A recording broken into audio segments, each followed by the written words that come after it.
1985년 12월 8일 일요일 밤 11시 충청북도 충주시 수안보 온천장 주인 김철수 씨가 흔적도 없이 사라졌습니다. 온천장을 운영하며 근면하게 살아온 남자였습니다. 그날도 평소처럼 온천장 손님들을 맞이하고 저녁 8시쯤 문을 닫았죠. 보일러실을 점검하고 장부를 정리하던 김 씨는 딸에게 전화를 걸었습니다. 오늘은 좀 피곤하네.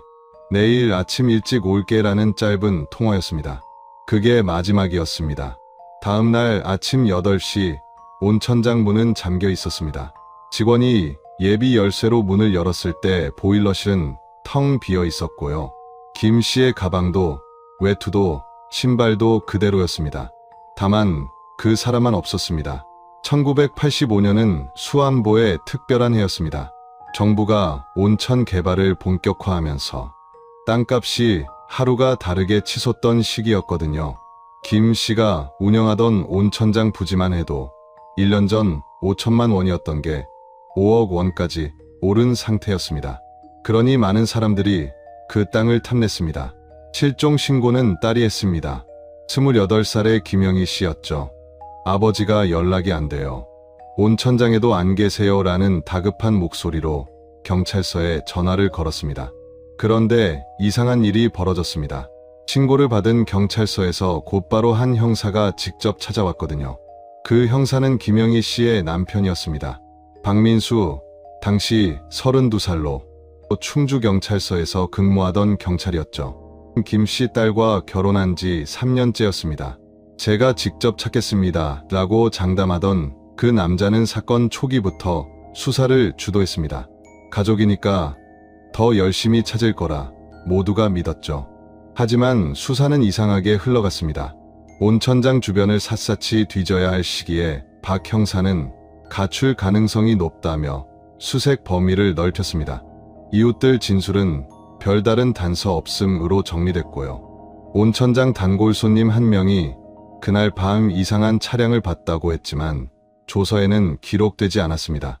2달이 지난 1986년 2월 박 형사가 딸에게 전화를 걸었습니다. 아버님 찾았어요. 그러나 기쁜 소식이 아니었습니다. 청주 외곽 야산에서 신원불명 변사체가 발견되는데 의복과 체격이 장인과 비슷하다는 거였죠. 신원 확인이 어렵습니다. 부패가 심해서요. 하지만 옷이 아버님 것과 같아요. 가족들은 시신을 직접 보지 못했습니다. 부패가 심하다는 이유로 경찰이 막았거든요. 그리고 일주일 만에 화장이 진행됐습니다. 왜 그렇게 서둘렀는지 아무도 묻지 못했습니다. 사위가 경찰이었으니까요. 사망신고가 접수되고 온천장은 법적으로 딸 김영희 씨가 상속받았습니다. 하지만 실제 운영은 사위 박민수가 맡았죠.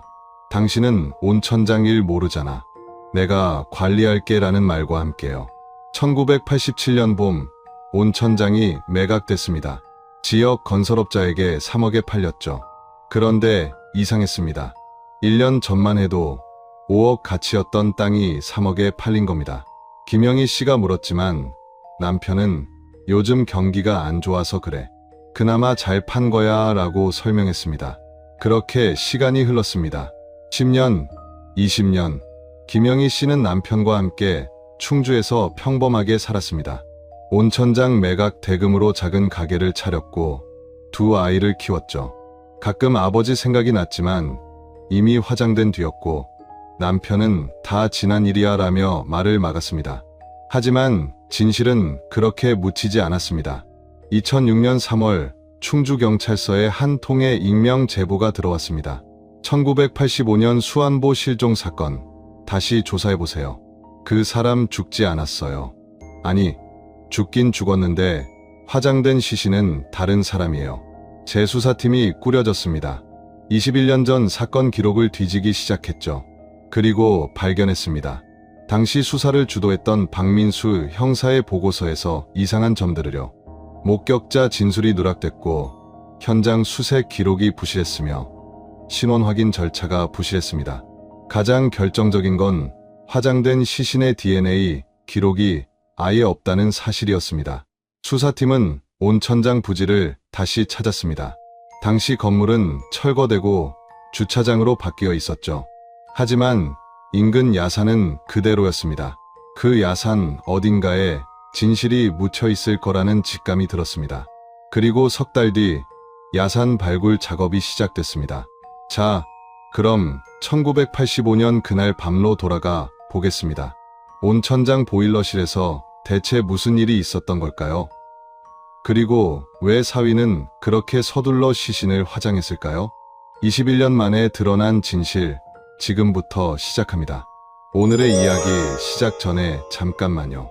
구독과 좋아요를 눌러주시면 이야기를 들려드리는데 아주 큰 힘이 됩니다.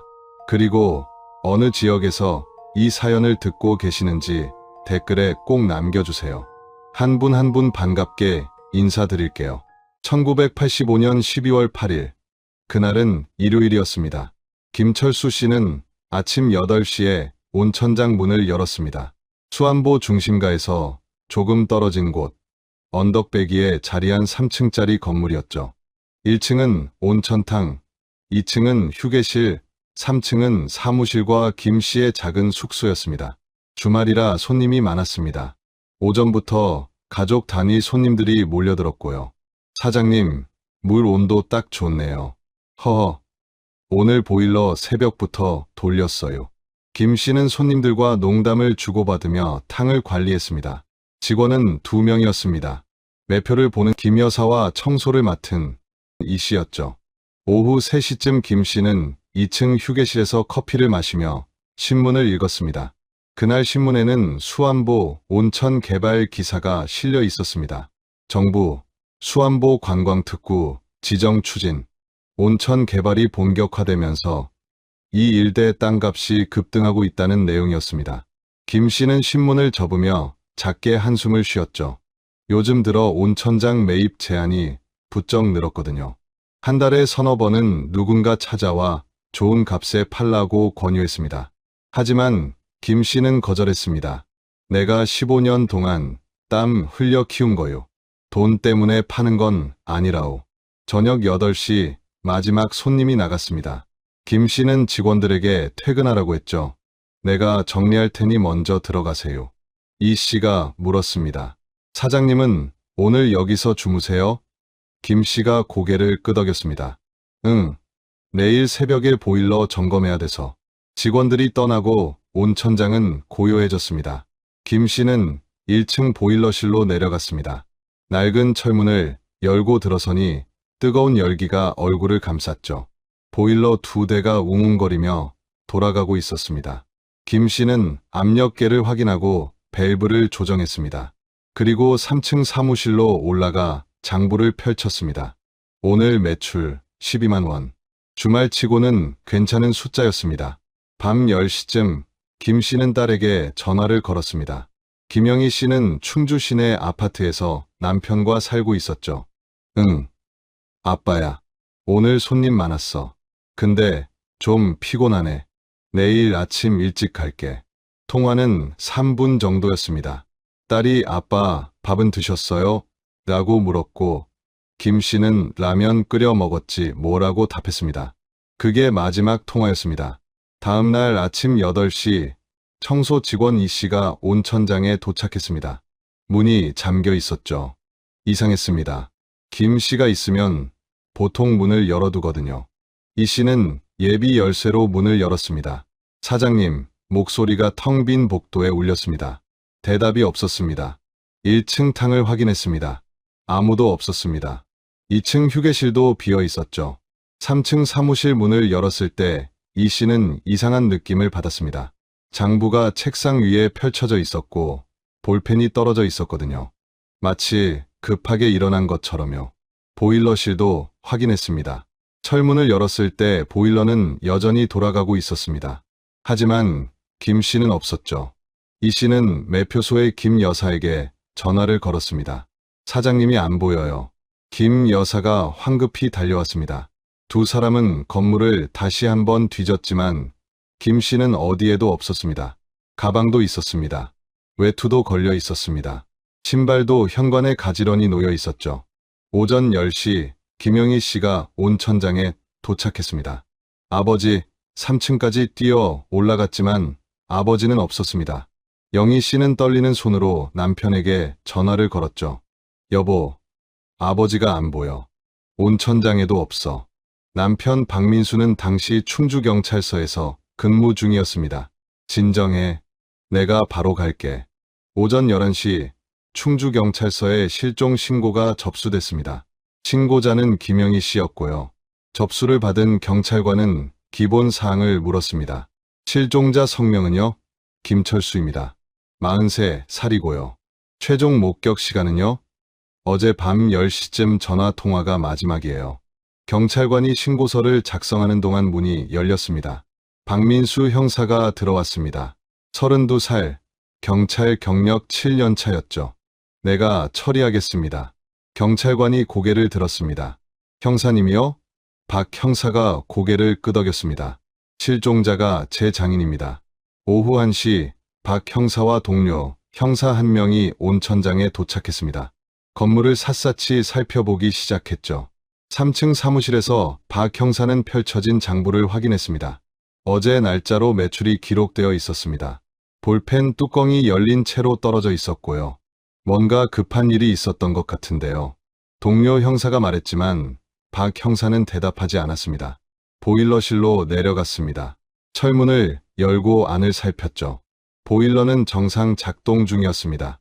바닥에 특이한 흔적은 없었습니다. 박 형사는 온도계를 확인하고 고개를 저었습니다. 여기는 별다른 게 없네요. 오후 3시 온천장 주변 탐문 수사가 시작됐습니다. 박 형사는 인근 상점 주인들에게 물었습니다. 어제 밤 이상한 거 못 보셨어요? 대부분 고개를 저었습니다. 글쎄요, 일요일이라 일찍 문 닫았는데.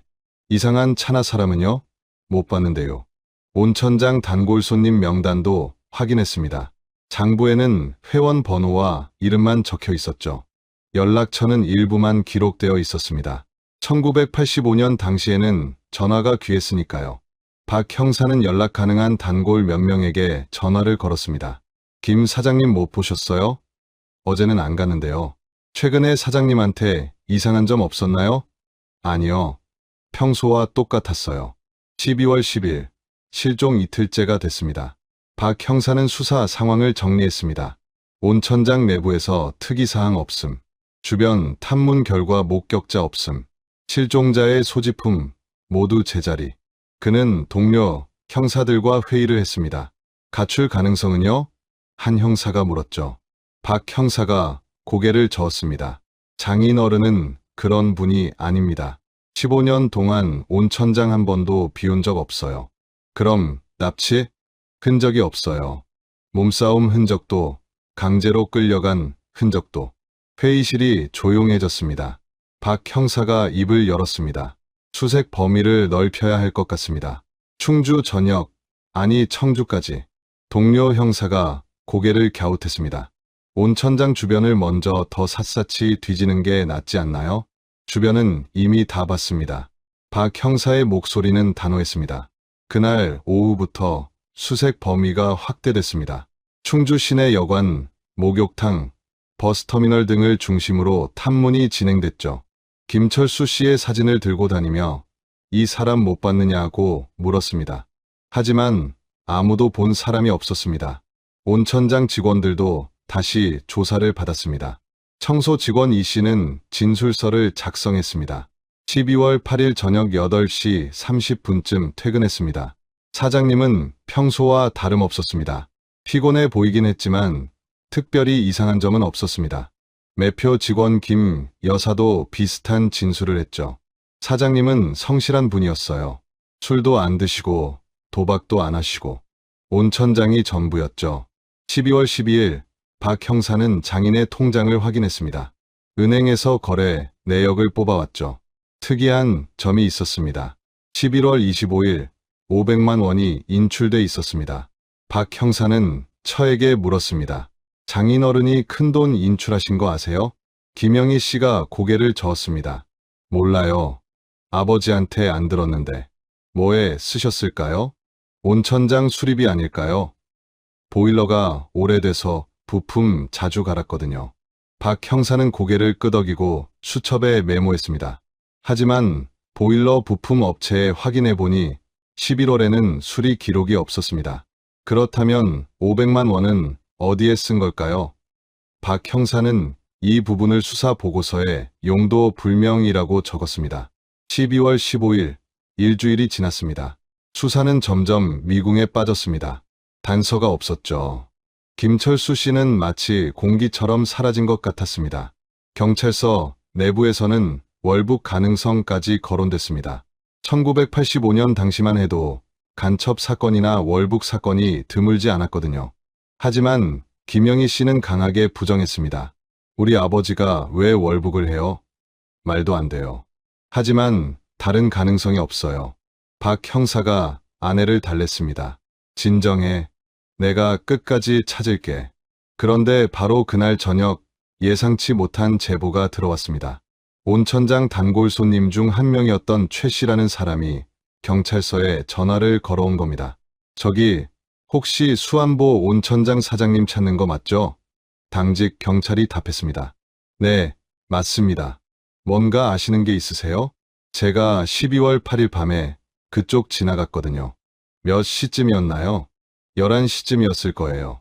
친구 만나고 집에 가는 길이었어요. 최 씨의 목소리가 조심스러워졌습니다. 온천장 뒤쪽에 트럭 한 대가 서 있더라고요. 보닛이 열려 있고 두 사람이 뭔가 싣는 것처럼 보였어요. 당직 경찰이 긴장했습니다. 어떤 트럭이었어요? 파란색이었던 것 같은데 어두워서 잘은 모르겠어요. 근데 이상한 게 그 시간에 온천장은 문 닫았을 텐데 왜 거기 있나 싶었거든요. 사람은 몇 명이었어요? 2명이요. 한 명은 덩치가 컸고 한 명은 보통 체구였어요. 당직 경찰은 즉시 박 형사에게 연락했습니다. 박 형사는 다음 날 아침 최 씨를 만났죠. 최 씨는 40대 중반의 회사원이었습니다. 정확히 어디서 봤습니까? 박 형사가 물었습니다. 최 씨가 지도를 펼쳤습니다. 여기요. 온천장 뒷길이에요. 여기 좁은 길이 있거든요. 트럭 번호는요? 그건 못 봤어요. 너무 어두웠고 저도 그냥 지나가는 길이었으니까. 박 형사는 고개를 끄덕이며 수첩에 받아 적었습니다. 두 사람의 인상차기는 기억나세요? 최 씨가 눈을 감고 기억을 더듬었습니다. 덩치 큰 사람은 작업복 같은 걸 입고 있었어요. 다른 사람은 잘 모르겠어요. 그냥 어두운 옷이었던 것 같은데. 목소리는 들었나요? 아니요. 제가 차 타고 지나가는 거라.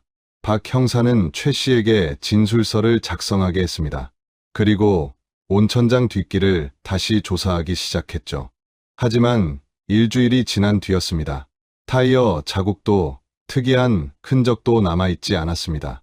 눈이라도 왔다면 모를까 12월 중순까지만 해도 땅이 얼지 않았거든요. 수사는 다시 제자리 걸음이었습니다. 박 형사는 파란 트럭을 찾기 위해 충주 일대 운수업체를 조사했습니다. 당시 등록된 트럭 중 파란색은 12대였죠. 하지만 12월 8일 밤 수안보 근처에 있었던 트럭은 없었습니다. 모두 다른 지역에서 운행 중이었거나 차고에 주차돼 있었다고 진술했습니다. 12월 20일 박 형사는 동료들과 다시 회의를 했습니다. 최 씨 진술은 신빙성이 있을까요? 한 형사가 물었습니다. 박 형사가 팔짱을 끼고 생각에 잠겼습니다. 확실하지 않습니다. 밤 11시 어두운 길에서 본 거라 착각일 수도 있어요. 다른 형사가 거들었습니다. 그냥 짐 옮기는 사람들이었을 수도 있고요. 하지만 그 시간에요? 이사하는 사람들은 밤에도 짐 옮기잖아요. 회의는 결론 없이 끝났습니다. 박 형사는 수사 보고서에 최 씨의 진술을 기록했지만 추가 조사 필요라는 애매한 문구만 남겼습니다. 그리고 수색 범위를 더 넓혔습니다. 청주, 대전까지 확대했죠.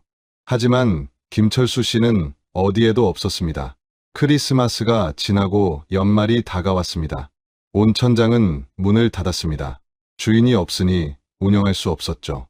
김영희 씨는 매일 온천장에 나와 아버지를 기다렸습니다.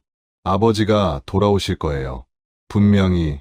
하지만 남편 박민수는 점점 회의적이 됐습니다. 여보, 한 달이 다 됐어. 이제 현실을 받아들여야 해. 무슨 소리예요? 아버지는 살아 계실 거예요. 부부 사이에 갈등이 생기기 시작했습니다. 1986년 1월이 밝았습니다. 실종된 지 한 달이 지났지만 김철수 씨는 여전히 행방불명이었습니다. 경찰 수사는 사실상 중단됐죠. 더 이상 조사할 곳이 없었거든요. 박 형사는 형식적으로 보고서만 작성했습니다. 실종자 행방 파악 안 됨. 지속 수사 중.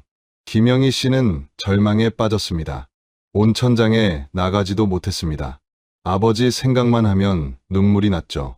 남편 박민수는 아내를 위로했습니다. 내가 끝까지 찾을게. 포기하지 마. 하지만 그의 목소리에는 확신이 없었습니다. 1월 중순 온천장 관리가 문제가 됐습니다.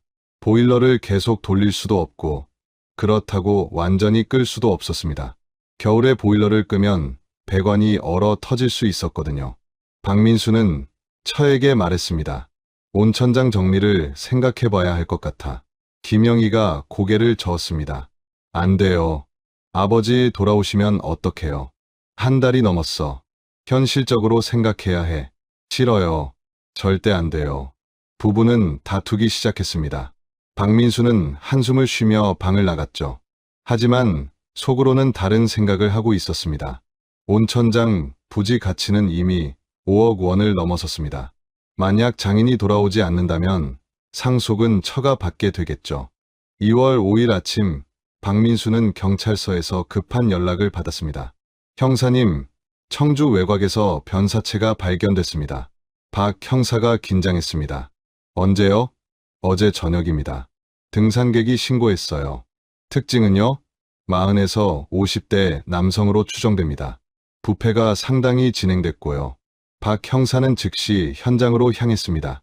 청주 외곽 야산, 등산로에서 벗어난 곳이었습니다. 시신은 낙엽과 흙에 반쯤 묻혀 있었죠. 부패가 심해서 얼굴을 알아볼 수 없었습니다. 하지만 의복이 눈에 띄었습니다. 갈색 점퍼에 검은색 바지였죠. 감식반이 현장을 조사했습니다. 사망 시기는 언제쯤으로 보입니까? 박 형사가 물었습니다. 감식관이 시신을 살피며 답했습니다. 부패 정도로 봐서 한 달에서 2달 정도 된 것 같습니다. 사인은요? 정확히는 부검해봐야 알겠지만 외상은 보이지 않습니다. 박 형사는 시신의 옷을 유심히 봤습니다. 갈색 점퍼. 장인이 자주 입던 옷과 비슷했습니다. 체격도 비슷해 보였죠. 박 형사는 경찰서로 돌아와 처에게 전화를 걸었습니다. 여보, 나야. 장인어른 혹시 갈색 점퍼 있었어? 김영희가 대답했습니다. 네, 있었어요. 왜요? 장인어른이 그거 자주 입으셨어? 겨울엔 맨날 입으셨어요. 왜 그러세요? 박 형사는 잠시 침묵했습니다. 그리고 조심스럽게 말했습니다. 청주에서 변사체가 발견됐어. 혹시 장인어른일지도 몰라. 전화 너머에서 김영희의 비명이 들렸습니다. 뭐라고요? 다음 날 부검이 진행됐습니다. 하지만 시신의 신원을 확인할 방법이 없었습니다. 지문은 부패로 사라졌고 신분증도 없었죠. 1986년 당시에는 DNA 검사 같은 건 없었습니다. 오직 의복과 체격, 그리고 가족의 확인만이 유일한 방법이었죠. 박 형사는 처를 설득했습니다. 직접 보는 건 힘들 거야. 부패가 너무 심해서. 김영희가 울먹였습니다. 그래도 봐야죠. 우리 아버지인지 확인해야죠. 내가 대신 확인했어. 옷이 장인어른 것과 똑같아. 체격도 비슷하고. 하지만 얼굴은요? 얼굴은 알아볼 수 없어. 김영희는 주저앉았습니다. 박민수가 아내를 안았습니다. 받아들여야 해. 장인어른이 돌아가셨어. 김영희는 남편의 품에서 울었습니다. 하지만 마음 한구석에는 의문이 남았습니다. 정말 저 시신이 아버지일까? 2월 10일 박민수는 사망신고 절차를 진행했습니다. 경찰 신분이었기에 절차는 빨리 진행됐죠. 장인의 사망을 확인하는 서류를 작성했고 시신은 화장 처리하기로 했습니다. 김영희가 물었습니다. 왜 화장을 해요? 장사를 지내야 하는 거 아니에요? 시신 상태가 너무 안 좋아. 그리고 부검도 했고 화장이 나아.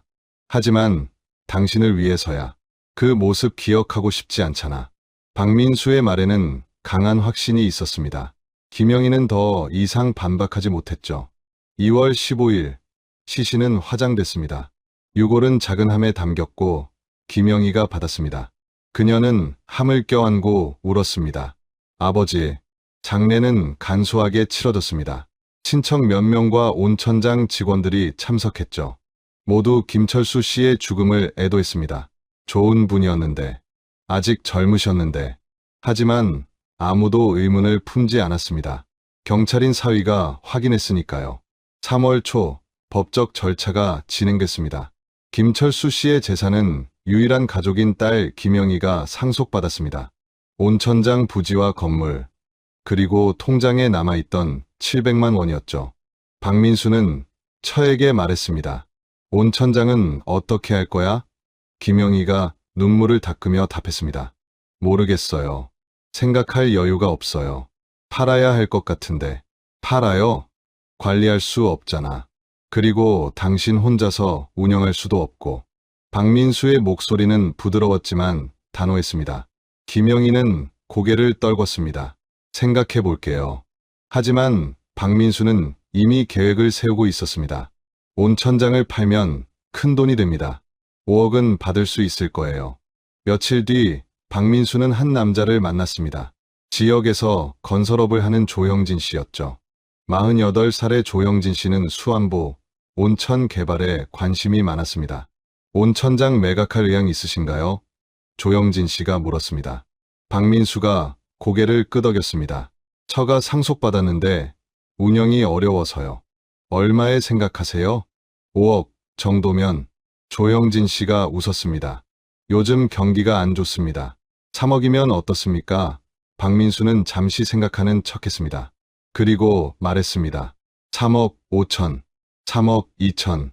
두 사람은 눈빛을 교환했습니다. 그리고 악수를 나눴습니다. 3억에 합시다. 1986년 4월 온천장이 매각됐습니다. 김영희는 남편의 말만 믿고 서류에 도장을 찍었죠. 이게 최선이야. 우리 새로 시작하자. 박민수는 아내를 안심시켰습니다. 매각 대금 3억 원은 통장에 입금됐습니다. 하지만 김영희는 몰랐습니다.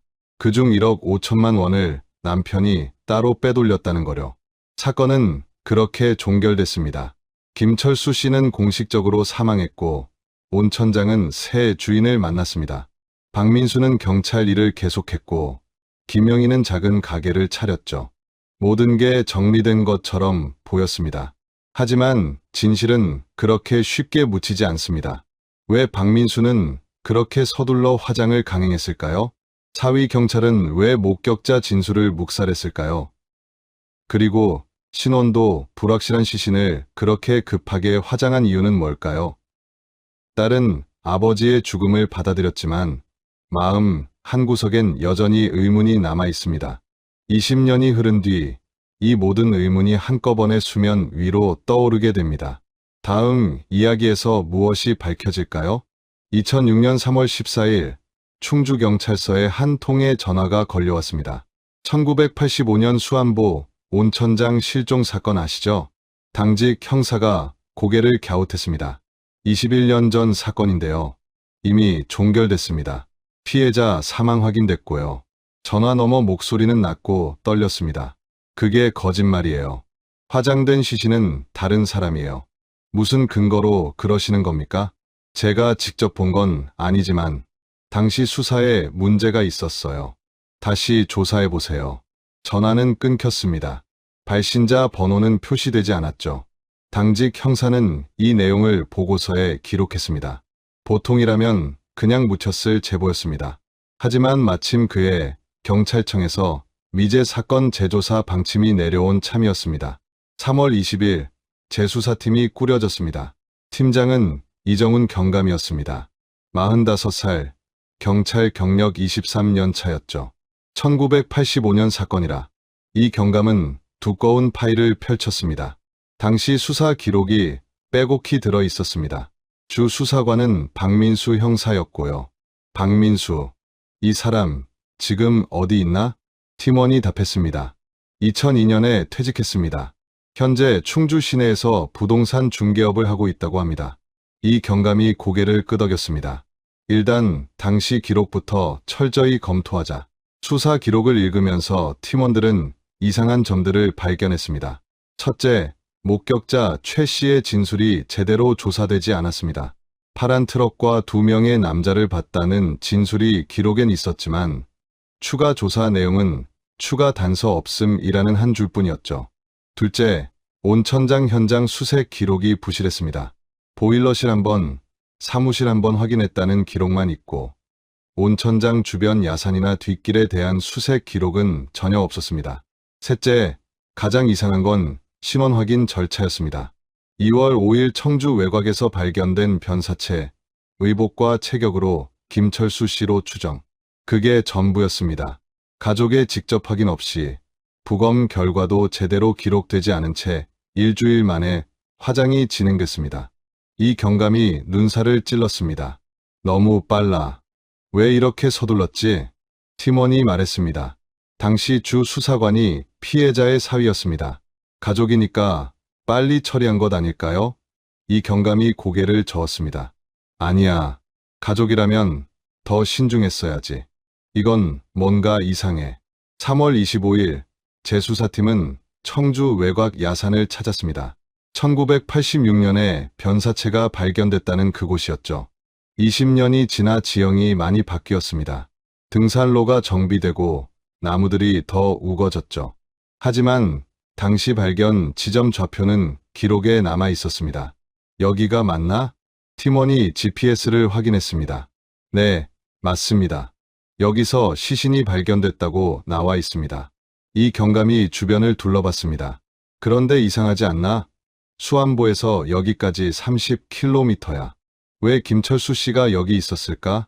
가출이라면 가출한 사람이 야산에서 죽어 소지품도 없이? 팀은 다시 수안보 온천장 터로 향했습니다. 온천장은 이미 철거되고 주차장이 들어서 있었습니다. 하지만 뒤쪽 야산은 그대로였죠. 이 경감이 야산 입구를 바라봤습니다. 여기를 수색했어야 했는데 4월 3일 재수사팀은 결정적인 사실을 발견했습니다. 1986년 화장된 시신의 DNA 기록이 존재하지 않았습니다. 당연한 일이었죠. 1986년엔 DNA 검사 기술이 없었으니까. 하지만 문제는 다른 데 있었습니다. 화장되기 전 부검 기록에 혈액형조차 기재되지 않았던 겁니다. 혈액형도 안 적혀 있어? 팀원이 서류를 다시 확인했습니다. 네, 부검 기록 자체가 형식적입니다.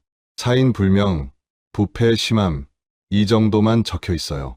이 경감이 책상을 쳤습니다. 이건 수사가 아니야. 그냥 종결시킨 거지. 팀은 김철수 씨의 의료 기록을 찾았습니다. 1984년 건강검진 기록이 있었죠. 혈액형 A형. 그렇다면 화장된 시신도 A형이어야 했습니다. 하지만 확인할 방법이 없었습니다. 이미 제가 되어버렸으니까요.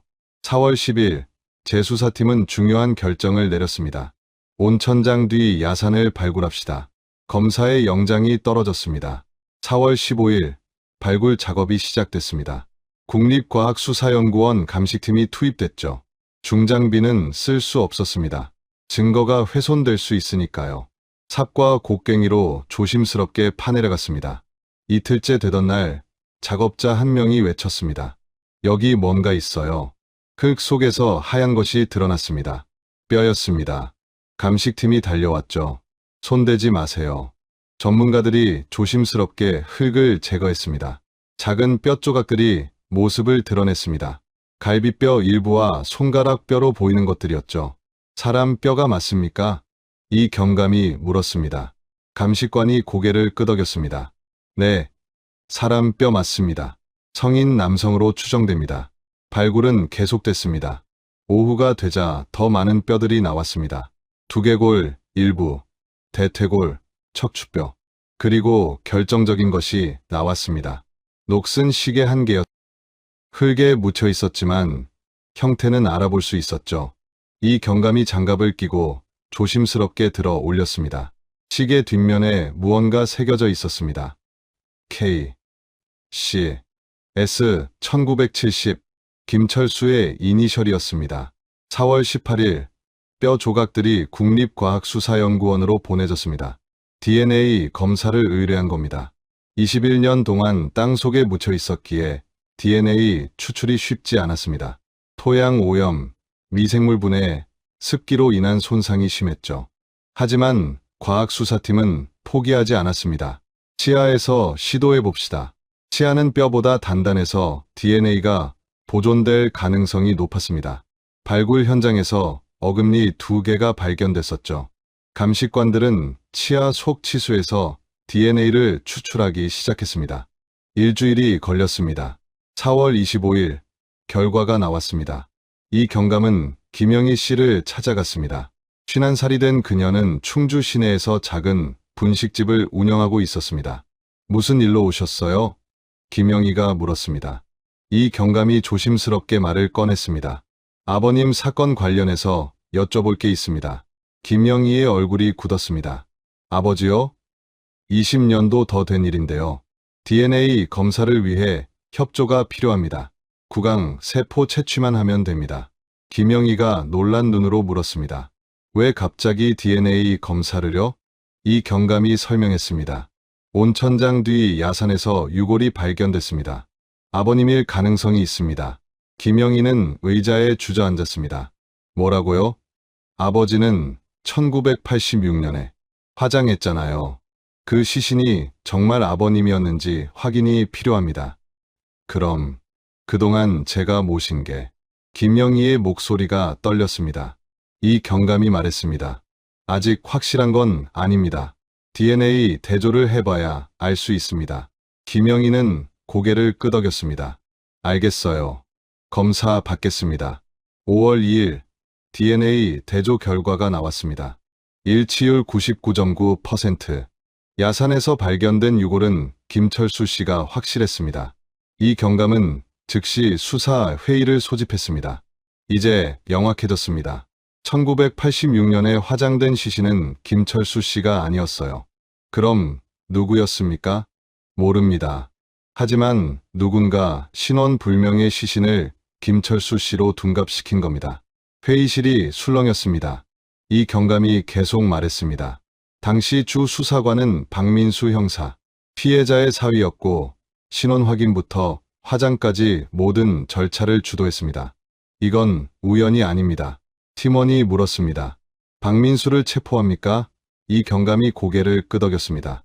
영장 청구합니다. 살인 혐의로 5월 5일 아침 6시 박민수의 집 앞에 경찰차 3대가 섰습니다. 초인종이 울렸습니다. 문이 열렸습니다. 63살의 박민수가 잠옷 차림으로 나왔죠. 누구십니까? 이 경감이 영장을 내밀었습니다. 박민수 씨, 살인 혐의로 체포합니다. 박민수의 얼굴이 새하얘졌습니다. 무슨 소리예요? 살인이라니. 1985년 12월 8일 장인 김철수 씨를 살해한 혐의입니다. 말도 안 돼요. 장인어른은 1986년에 청주에서 발견됐잖아요. 이 경감이 차갑게 말했습니다. 그 시신은 김철수 씨가 아니었습니다. 진짜 유골은 온천장 뒤 야산에 묻혀 있었어요. DNA로 확인됐습니다. 박민수는 뒤로 비틀거렸습니다. 이건 수갑이 채워졌습니다. 경찰차에 태워지면서 박민수는 계속 외쳤습니다. 억울합니다. 저 아무것도 안 했어요. 하지만 이웃들은 이미 나와서 구경하고 있었죠. 전직 경찰이 살인 혐의로 체포되는 장면을 보며 수군거렸습니다. 같은 시각 또 다른 경찰팀이 움직였습니다. 조형진 씨의 집이었습니다. 74살의 조형진 씨는 수안보에서 작은 슈퍼를 운영하고 있었죠. 경찰이 들이닥쳤을 때 조형진 씨는 아침 식사 중이었습니다. 무슨 일이십니까? 1985년 김철수 씨 살인 사건 관련입니다. 동행해 주시죠. 조형진 씨의 손이 떨렸습니다. 저는 아무것도 모르는데요. 온천장을 3억에 매입하셨죠? 당시 시세가 5억이었는데 말입니다. 조형진 씨는 입을 다물었습니다. 그도 수갑이 채워졌습니다. 5월 6일 두 사람은 각각 조사를 받았습니다. 박민수는 처음부터 끝까지 부인했습니다. 저는 장인어른을 찾으려 애썼어요. 수사 기록을 보세요. 이 경감이 서류를 내밀었습니다. 목격자 최 씨의 진술은 왜 묵살했습니까? 추가 단서가 없었으니까요. 온천장 뒤 야산은 왜 수색하지 않았습니까? 그땐 그럴 필요성을 못 느꼈습니다. 1986년 발견된 시신을 왜 그렇게 빨리 화장했습니까? 박민수가 잠시 말을 멈췄습니다. 그리고 답했습니다. 가족을 위해서였습니다. 시신 상태가 너무 처참했어요. 이 경감이 책상을 쳤습니다. 거짓말입니다. 그 시신은 김철수 씨가 아니었어요. 저는 몰랐습니다. 정말로 장인어른인 줄 알았어요. 다른 조사실에서 조영진 씨는 다른 반응을 보였습니다. 박민수한테 물어보세요. 저는 그냥 땅 산 것뿐이에요. 담당 형사가 물었습니다. 왜 5억짜리를 3억에 샀습니까? 박민수가 급하게 팔아야 한다고 했어요. 저는 그냥 좋은 기회라고 생각했죠. 1985년 12월 8일 밤 어디 있었습니까?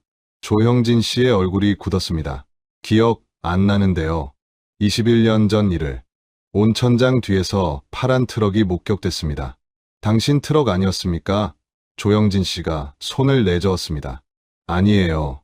저는 그날 집에 있었어요. 증거가 있습니까? 21년 전 일을 어떻게 증명해요? 조사는 평행선을 달렸습니다. 5월 10일, 검찰은 두 사람을 구속 기소했습니다. 하지만 문제가 있었습니다. 직접적인 증거가 부족했죠. 유골과 시계는 김철수 씨가 야산에 묻혔다는 걸 증명했지만 누가 죽였는지는 명확하지 않았습니다. 두 사람 모두 혐의를 부인했고요. 검사는 경제적 동기에 주목했습니다. 1985년 11월, 김철수 씨는 온천장 매각 제안을 여러 번 거절했습니다. 법정에서 검사가 말했습니다. 하지만 사위 박민수는 달랐죠. 그는 장인이 사라지면 처가 온천장을 상속받고 자신이 그걸 처분할 수 있다는 걸 알았습니다. 검사는 통장 내역을 제시했습니다. 1987년 4월 온천장이 3억에 매각됐습니다. 당시 시세 5억의 60%에 불과한 가격이죠. 그리고 이상한 점이 있습니다. 검사가 서류를 들어 올렸습니다. 매각 대금 3억 중 1억 5천만 원이 박민수 개인 계좌로 입금됐습니다. 법정이 술렁였습니다. 박민수는 처에게 이 돈을 관리비 명목이라고 설명했습니다. 하지만 이건 말이 안 됩니다. 관리비가 매각 대금의 반이나 됩니까? 검사는 계속했습니다. 박민수는 장인을 죽이고 온천장을 헐값에 팔아 차익을 챙긴 겁니다. 박민수의 변호사가 반박했습니다. 추측일 뿐입니다. 관리비는 실제로 발생한 비용입니다. 온천장 보일러 수리, 세금, 여러 비용이 들었습니다. 증빙이 있습니까? 20년 전 영수증을 어떻게 보관합니까? 한편 조영진 씨는 다른 전략을 택했습니다. 5월 15일 조영진 씨의 변호사가 검찰에 연락했습니다. 제 의뢰인이 자백하고 싶어 합니다. 대신 감형을 원합니다. 검사가 조영진 씨를 다시 불렀습니다. 말해보세요. 조영진 씨가 고개를 떨궜습니다.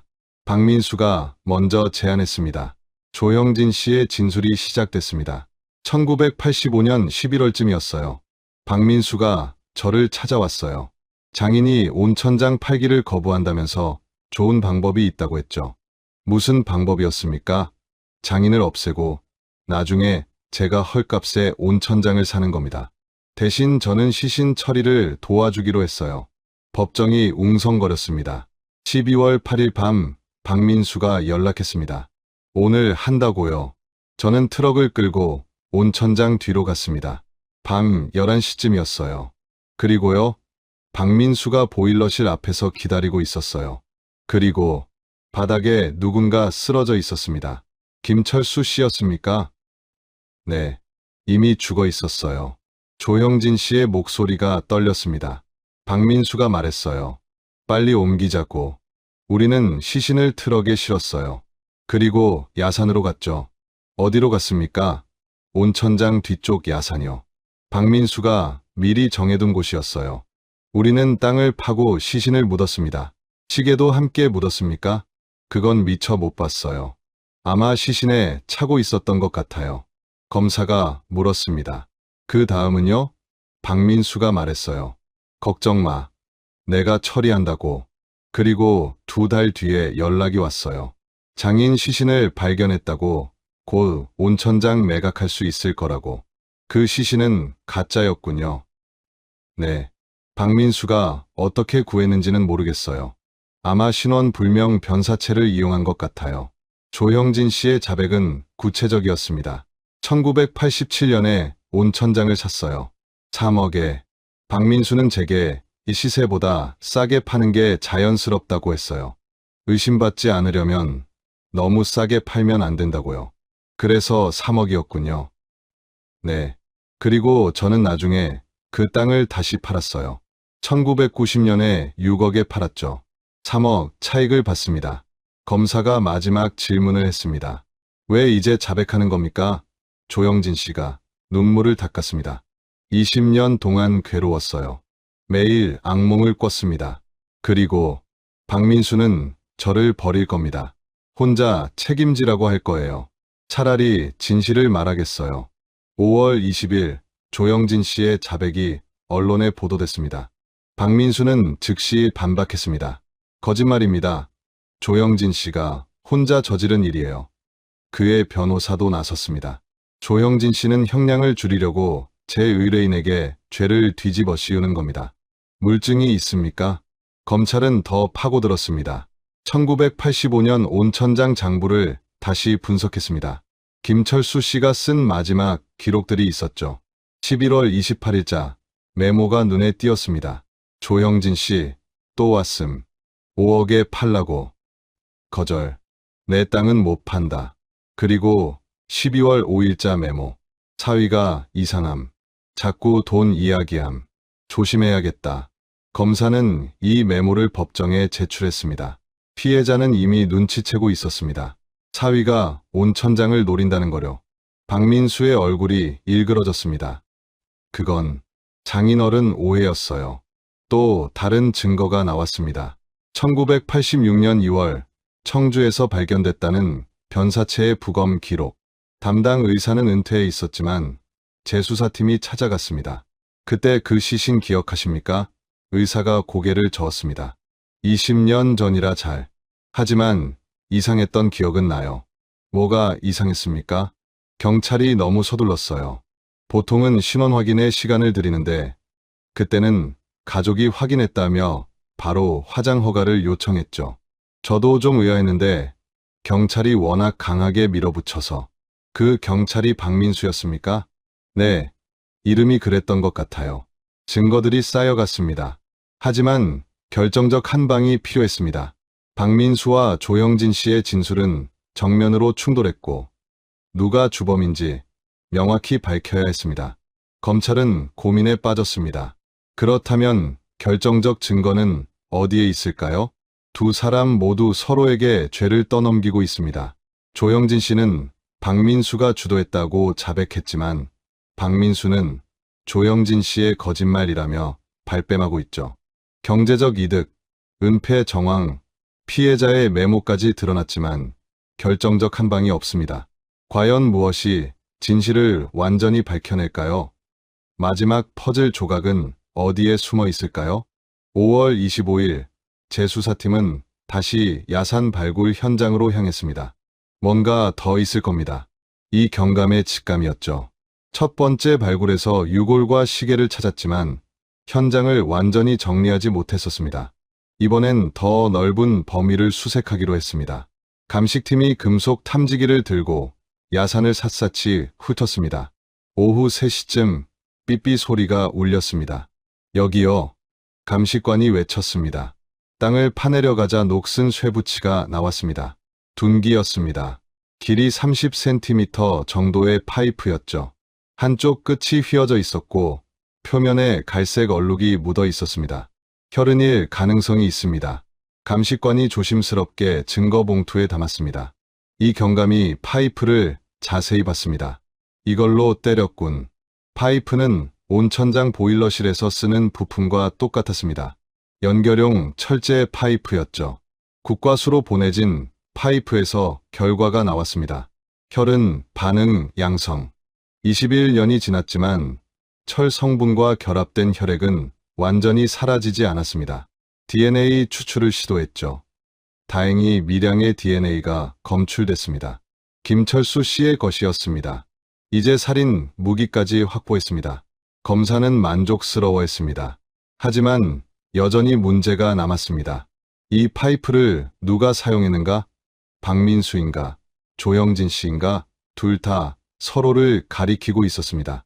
6월 1일 검찰은 새로운 각도로 접근했습니다. 1985년 수사 기록을 법의학 전문가에게 의뢰한 겁니다. 당시 박민수 형사의 보고서를 분석해 주세요. 의도적인 조작이 있었는지 찾아주십시오. 전문가는 일주일 동안 기록을 분석했습니다. 6월 8일 분석 결과가 나왔습니다. 명백한 수사 방해 정황이 있습니다. 전문가가 보고서를 제출했습니다. 첫째, 목격자 최 씨의 진술. 파란 트럭과 2명의 남자를 봤다는 진술은 매우 중요한 단서입니다.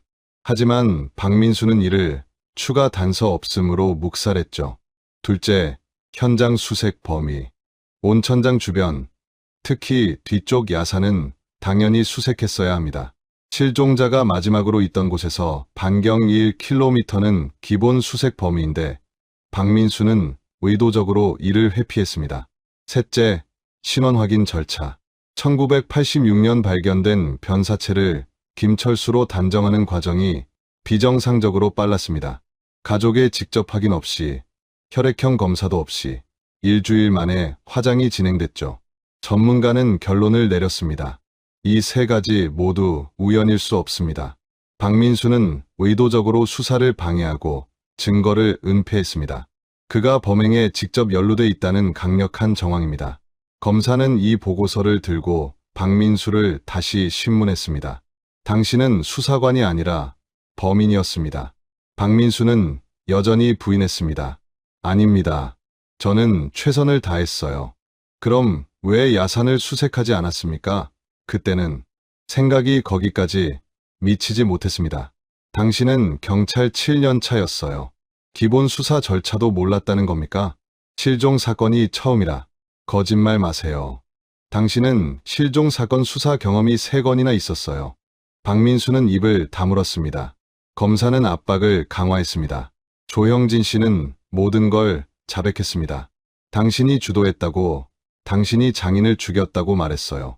온천장 헐값 매각으로 1억 5천만 원을 챙긴 것도 확인됐고요. 조영진 씨가 거짓말하는 겁니다. 그럼 당신이 진실을 말하세요. 1985년 12월 8일 밤 정확히 무슨 일이 있었습니까? 박민수는 고개를 숙였습니다. 한참 동안 침묵이 흘렀습니다. 그리고 그가 입을 열었습니다. 변호사와 상담하고 싶습니다. 6월 10일 박민수의 변호사가 검찰에 연락했습니다. 제 의뢰인이 자백하겠답니다. 6월 12일 박민수의 진술이 시작됐습니다. 검사, 변호사, 그리고 이 경감이 조사실에 앉았습니다. 박민수는 초췌한 얼굴로 물 한 모금을 마셨습니다. 그리고 천천히 말하기 시작했습니다. 1985년 가을부터였습니다. 박민수의 목소리는 낮고 떨렸습니다. 수안보 온천 개발 소식이 나오면서 땅값이 미친 듯이 올랐어요. 장인어른 온천장 부지도 마찬가지였죠. 1년 사이에 10배가 올랐습니다. 처음엔 그냥 부러웠어요. 장인어른이 잘 되는 게 좋은 일이니까. 하지만 매입 제안이 들어오는 걸 보면서 생각이 바뀌었습니다. 5억, 6억씩 부르는데 장인어른은 계속 거절하는 거예요. 박민수가 손으로 얼굴을 감쌌습니다. 제 월급은 고작 15만 원이었어요. 아파트 대출금 갚기도 빠듯했죠. 그런데 장인어른은 억 단위 돈을 거절하고 계셨어요. 저는 화가 났습니다. 11월쯤 조영진 씨를 만났어요. 제가 먼저 접근했습니다. 조영진 씨는 오래전부터 온천장을 탐내던 사람이었거든요. 제가 조심스럽게 제안했죠. 만약 온천장 주인이 바뀐다면 헐값에 살 수 있다고. 조영진 씨는 처음엔 거절했어요. 하지만 제가 계속 설득했습니다. 아무도 모르게 할 수 있다. 나는 경찰이니까 라고 말했죠. 검사가 물었습니다. 언제 구체적인 계획을 세웠습니까? 11월 말쯤이었어요. 박민수가 계속 말했습니다. 장인어른이 주말에는 혼자 온천장에서 주무신다는 걸 알고 있었어요. 직원들이 퇴근하면 혼자였죠. 그때를 노리기로 했습니다. 12월 8일 일요일로 날짜를 잡았어요. 조형진 씨한테 미리 말했죠. 오늘 밤 11시에 트럭 가지고 온천장 뒤로 와라. 시신 옮겨야 한다고. 조사실이 무거운 침묵에 잠겼습니다. 그날 저녁 9시쯤 저는 온천장으로 갔습니다. 장인어른은 3층 사무실에서 장부를 정리하고 계셨어요. 제가 인사했죠. 아버님, 전데요. 장인어른이 반갑게 맞아주셨어요. 민수야, 무슨 일이냐? 그냥 퇴근길에 들렀어요. 혹시 도와드릴 일 없으세요? 장인어른이 고맙다고 하셨어요. 그리고 1층 보일러실 같이 내려가자고 하셨죠. 박민수의 목소리가 더 떨렸습니다. 보일러실에 들어갔을 때 저는 이미 마음먹은 상태였어요. 보일러실 구석에 철제 파이프가 있었습니다. 연결 부품으로 쓰는 거였죠.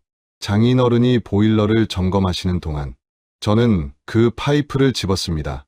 장인어른이 등을 돌리신 순간 박민수가 눈을 감았습니다. 저는 뒤에서 내리쳤습니다. 한 번, 두 번, 장인어른이 쓰러지셨어요. 피가 흘렀습니다. 저는 계속 때렸습니다. 검사가 차갑게 물었습니다. 몇 번 때렸습니까? 5번. 아니, 6번쯤 된 것 같아요. 정확히 기억 안 나요. 장인이 죽은 걸 어떻게 확인했습니까? 숨을 안 쉬었어요.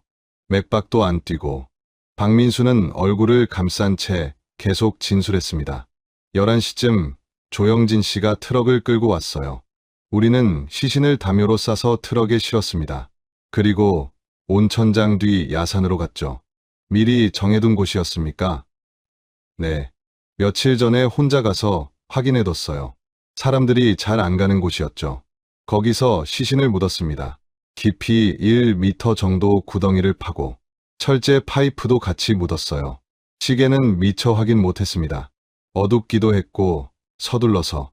박민수가 물을 또 마셨습니다. 다음 날 아침 처한테서 전화가 왔어요.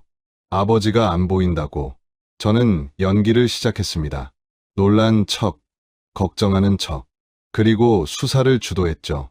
목격자 최 씨 진술은 왜 묵살했습니까? 당연하죠. 추적당하면 안 되니까. 저는 파란 트럭은 관련 없다고 보고서에 썼어요. 그리고 수색 범위를 엉뚱한 곳으로 넓혔습니다. 가짜 시신은 어떻게 구했습니까? 박민수가 한숨을 쉬었습니다. 1986년 2월 청주에서 신원불명 변사체가 발견됐어요. 노숙자로 추정되는 남성이었죠. 저는 그 소식을 듣고 바로 현장에 갔습니다. 그리고 보고서를 조작했어요. 의복과 체격이 김철수와 유사함이라고 썼죠. 가족 확인도 없이요. 저한테는 부패가 심해서 못 본다고 했어요. 그리고 빨리 화장했습니다. 제가 경찰이니까 절차를 서두를 수 있었죠. 검사가 물었습니다. 온천장 매각은요? 1987년에 조영진 씨한테 팔았습니다. 원래 약속은 2억이었어요. 하지만 3억에 팔고 1억 5천만 원을 제가 가져갔습니다. 나머지 1억 5천만 원은 처명의 통장에 넣었고요. 저는 몰랐습니까? 네. 아내는 아무것도 몰랐어요. 그냥 제 말만 믿고 서류에 도장 찍었죠. 진술은 3시간 동안 계속됐습니다. 박민수는 모든 걸 털어놨습니다. 범행 동기, 실행 과정, 증거 은폐, 경제적 이득까지. 조형진 씨의 자백과 거의 일치했습니다. 단 한 가지 차이가 있었죠. 누가 먼저 때렸는가. 조형진 씨는 보일러실에 없었습니다. 제가 혼자 죽였어요. 박민수가 강조했습니다. 조형진 씨는 시신 운반과 매장만 도왔을 뿐입니다. 살인은 제가 혼자 한 겁니다. 이 부분만큼은 조형진 씨의 진술과 달랐습니다. 하지만 증거는 박민수 편이었죠. 파이프에서 나온 지문 흔적이 박민수 것과 일치했으니까요. 2006년 8월 15일 첫 공판이 열렸습니다. 충주지방법원 대법정은 방청객으로 가득 찼습니다. 언론사 기자들도 수십 명이 몰려들었죠. 전직 경찰의 장인 살해 사건은 전국적으로 화제가 됐습니다. 박민수는 수의를 입고 법정에 섰습니다. 검사가 공소장을 낭독했습니다. 피고인 박민수는 1985년 12월 8일 장인 김철수를 살해하고 시신을 은닉했으며 경찰 신분을 이용해 증거를 조작하고 수사를 방해했습니다. 또한 피해자의 재산을 불법으로 취득했습니다. 재판은 석 달 동안 진행됐습니다. 증인으로 조형진 씨가 섰습니다. 박민수가 모든 걸 주도했습니다. 저는 협박당해 따라간 것뿐입니다. 하지만 검사는 조형진 씨도 공범으로 기소했죠. 당신도 경제적 이득을 취했습니다.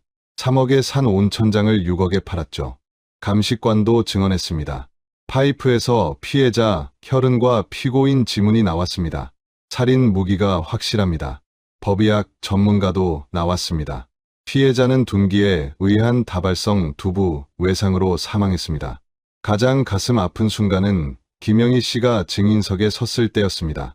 51살의 그녀는 떨리는 목소리로 말했습니다. 저는 21년 동안 거짓, 유고를 모셨습니다. 남편을 믿었는데 그 사람이 아버지를 죽인 사람이었어요. 명절마다 아버지 산소에 갔어요. 남편도 같이 갔죠. 그 사람은 아무렇지 않게 절을 하고 술을 따랐어요. 어떻게 그럴 수 있었을까요? 김영희가 울먹였습니다. 저는 새 아이를 낳아 키웠어요. 그 사람 아이들을요. 아버지 죽인 사람의 아이들을 말이에요. 아이들은 죄가 없지만 저는 어떻게 살아야 할지 모르겠어요. 법정이 숙연해졌습니다. 판사가 물었습니다. 피해자 가족으로서 하실 말씀 있으십니까? 김영희가 고개를 들어 박민수를 똑바로 쳐다봤습니다. 당신은 제 남편이었어요. 저는 당신을 사랑했고 믿었어요. 근데 당신은 제 아버지를 죽였어요. 돈 때문에 용서 못해요. 절대로. 박민수는 고개를 숙인 채 아무 말도 하지 못했습니다. 11월 20일 최종 판결이 선고됐습니다. 판사가 판결문을 읽었습니다. 피고인 박민수는 경제적 이익을 위해 치밀하게 계획된 살인을 저질렀습니다. 더욱 악질적인 것은 경찰 신분을 이용해 수사를 방해하고 21년 동안 진실을 은폐했다는 점입니다. 피해자는 피고인을 믿고 의지했던 가족이었습니다. 하지만 피고인은 가장 비열한 방법으로 배신했습니다. 이는 용서받을 수 없는 범죄입니다. 피고인 박민수, 살인죄로 무기징역에 처합니다. 법정이 술렁였습니다. 박민수는 미동도 하지 않았습니다. 피고인 조형진 씨, 살인 방조 및 증거 은닉죄로 징역 12년에 처합니다. 조형진 씨는 고개를 떨구며 눈물을 흘렸습니다. 판결이 끝나고 법정을 나서는 김영희를 기자들이 둘러쌌습니다. 지금 기분이 어떠세요? 김영희가 작은 목소리로 답했습니다. 후련하기보다는 슬퍼요. 제 삶이 통째로 거짓말이었다는 게. 아버지한테 가장 하고 싶은 말은요? 김영희가 하늘을 올려다봤습니다. 미안해요, 아버지. 제가 잘못 봤어요. 잘못 믿었어요. 이제라도 진실이 밝혀져서 편히 쉬세요. 12월 초 김철수 씨의 유골은 제대로 된 장례를 치렀습니다. 온천장 직원이었던 이 씨, 김 여사도 참석했습니다. 21년 만에 진짜 연결식이었죠. 작은 납골당에 유골함이 안치됐습니다. 김영희는 아버지 사진 앞에 무릎을 꿇고 오래 울었습니다. 아버지, 21년 늦었지만 이제 돌아오셨어요. 사건은 그렇게 완전히 해결됐습니다. 박민수는 교도소에 수감됐습니다. 63살의 나이에 무기징역을 받았죠. 가석방 가능성도 희박했습니다. 조형진 씨는 12년형을 받았지만 고령인 점을 감안해 7년 뒤 가석방됐습니다. 김영희는 세 자녀와 함께 조용히 살고 있습니다. 남편과는 이혼했고 본래 성으로 돌아갔죠. 분식집은 접고 작은 슈퍼를 운영하고 있습니다. 손님들은 그녀의 과거를 알지만 아무도 꺼내지 않습니다. 가장 가까운 사람이 가장 큰 적이 될 수 있습니다. 탐욕은 핏줄도 가족도 사랑도 지워버립니다. 박민수는 돈을 위해 장인을 죽였고 아내를 속였고 21년을 거짓으로 살았습니다. 하지만 진실은 반드시 밝혀집니다. 아무리 깊이 묻어도 아무리 오랜 시간이 흘러도 말이죠. 21년 동안 거짓 유골 앞에서 절하고 제사 지내고 눈물 흘렸던 딸. 그 옆에서 아무렇지 않게 연기한 사위. 돈 앞에서 가족도 배신할 수 있다는 끔찍한 진실이 드러났습니다. 하지만 결국 정의는 승리했고 김철수 씨는 21년 만에 제자리로 돌아왔습니다. 이 사건이 우리에게 남긴 교훈을 되새겨 보겠습니다. 1985년 12월 8일 충주 수안보 온천장 주인 김철수 씨가 사라졌습니다. 사위이자 경찰이었던 박민수는 장인을 찾는 척하면서 증거를 은폐했죠. 가짜 시신을 화장하고 온천장을 헐값에 팔아 1억 5천만 원을 챙겼습니다. 21년 동안 완벽한 범죄처럼 보였습니다. 하지만 진실은 땅 속에 묻혀 있었습니다. 2006년 익명의 제보 한 통으로 재수사가 시작됐고 야산에서 진짜 유골이 발견됐습니다. DNA 검사, 살인 무기, 피해자의 메모, 그리고 공범의 자백까지 모든 퍼즐이 맞춰지면서 박민수의 거짓말은 무너졌습니다. 결국 박민수는 무기징역을 선고받았습니다. 이 사건은 우리에게 무엇을 말해줄까요? 가장 가까운 사람이 때로는 가장 위험한 사람일 수 있다는 겁니다. 박민수는 가족이었습니다. 믿어야 할 사람, 의지해야 할 사람이었죠. 하지만 그는 돈 앞에서 모든 걸 저버렸습니다. 장인을 죽이고 아내를 속이고 21년을 거짓으로 살았습니다. 김영희 씨는 남편을 믿었습니다. 명절마다 가짜 유골 앞에서 절을 하고 제사를 지내고 눈물을 흘렸죠. 그 옆에서 박민수는 아무렇지 않게 연기했습니다. 어떻게 그럴 수 있었을까요? 양심의 가책은 없었을까요? 아마도 탐욕이 양심을 지웠을 겁니다. 5억짜리 땅을 거절하는 장인이 답답했고 15만 원 월급으로 사는 자신이 초라했겠죠. 그래서 파이프를 들었고 6번 내리쳤습니다. 그 순간부터 박민수는 사람이 아니었습니다. 하지만 진실은 영원히 숨길 수 없습니다. 21년이 걸렸지만 결국 김철수 씨는 땅속에서 나왔습니다. 녹슨 시계와 함께 살인 무기와 함께 과학은 발전했고 정의는 늦었지만 실현됐습니다. 여러분, 혹시 주변에 이상한 점은 없으신가요? 가족이 갑자기 사라지고 설명이 애매하고 재산이 이상하게 정리되는 일 말입니다. 대부분은 정상적인 일이겠지만 혹시 모릅니다. 김영희 씨처럼 21년을 속고 사는 분이 또 계실지. 만약 의심스러운 일이 있다면 주저하지 마시고 신고하세요. 경찰은 변했습니다. 박민수 같은 사람은 더 이상 없습니다. 미제 사건도 재조사하고 과학 수사도 발전했습니다. 김철수 씨는 이제 편히 쉬고 계십니다. 딸 김영희 씨가 정성껏 모신 납골당에서요. 비록 21년이 늦었지만 아버지는 제자리로 돌아왔습니다. 그리고 범인은 감옥에 갇혔죠. 이게 정의입니다. 늦더라도 힘들더라도 진실은 반드시 밝혀집니다. 여러분, 오늘 이야기는 여기까지입니다. 혹시 비슷한 사연을 아시거나 주변에서 미제 사건으로 고통받는 분이 계시다면 댓글로 남겨주세요. 함께 진실을 찾는데 도움이 될 수 있습니다. 그리고 어느 지역에서 이 이야기를 듣고 계시는지도 궁금합니다. 서울, 부산, 대구, 어디서든 한 분 한 분 반갑게 인사드리겠습니다. 구독과 좋아요, 알림 설정까지 부탁드립니다. 여러분의 관심이 이런 이야기를 계속 전할 수 있는 힘이 됩니다. 그리고 공유도 부탁드려요.